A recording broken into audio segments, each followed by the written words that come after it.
ഈ അടുത്ത് ഞാൻ പരിചയപ്പെട്ട ഒരാളുമായിട്ട് സംസാരിക്കുന്ന സമയത്ത് ഫാമിലിയെ കുറിച്ചൊക്കെ ചോദിക്കുന്ന സമയത്ത് അദ്ദേഹം പറഞ്ഞു കുട്ടികളായിട്ടില്ല. അപ്പോൾ എന്താ കാര്യം എന്ന് തിരക്കിയപ്പോൾ അവർ പറഞ്ഞത് എൻ്റെ ബീജത്തിൻ്റെ അളവ് 0 എന്നാണ് പറഞ്ഞിട്ടുള്ളത്.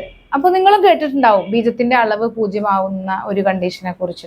അസോസ്പെർമിയ എന്നാണ് ഇതിനെ നമ്മൾ മെഡിക്കലി പറയുന്ന ഒരു ടേം. സെമൻ നമ്മൾ ടെസ്റ്റ് ചെയ്യുന്ന സമയത്ത് അതിൽ ബീജത്തിന്റെ അളവ് 0 എന്ന് കാണിക്കുകയും ചെയ്യുന്ന ഒരവസ്ഥ.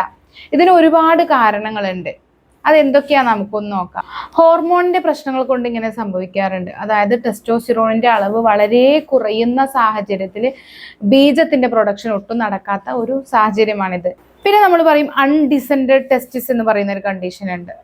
അതായത് ടെസ്റ്റിസ് സാധാരണ സ്ഥാനത്തേക്ക് ഇറങ്ങി വരാത്ത അവസ്ഥ. ഇതിലും നമ്മൾ അസോസ്പെർമിയ കോമൺ ആയിട്ട് കാണാറുണ്ട്. പിന്നെ മുൻകാലത്ത് ബാല്യകാലത്തൊക്കെ വന്നിട്ടുള്ള മംസ് പോലുള്ള അസുഖങ്ങളുടെ ഭാഗമായിട്ട് ഇതുപോലെ അസോസ്പെർമിയ വരാറുണ്ട്.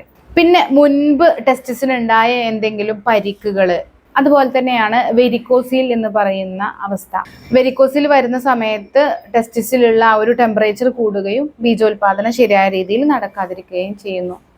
ഇങ്ങനെ തുടങ്ങി ഒരുപാട് കാരണങ്ങൾ സെക്ഷുവലി ട്രാൻസ്മിറ്റഡ് ഡിസീസിന്റെ എഫക്റ്റ് ആയിട്ടും ചില കീടനാശിനികൾ പോലെയൊക്കെ വിഷവസ്തുക്കളുമായിട്ടുള്ള സമ്പർക്കത്തിന്റെ ഭാഗമായിട്ടും അങ്ങനെ ഒട്ടനവധി കാരണങ്ങൾ കൊണ്ട് അസോസ്പെർമിയ വരാറുണ്ട്.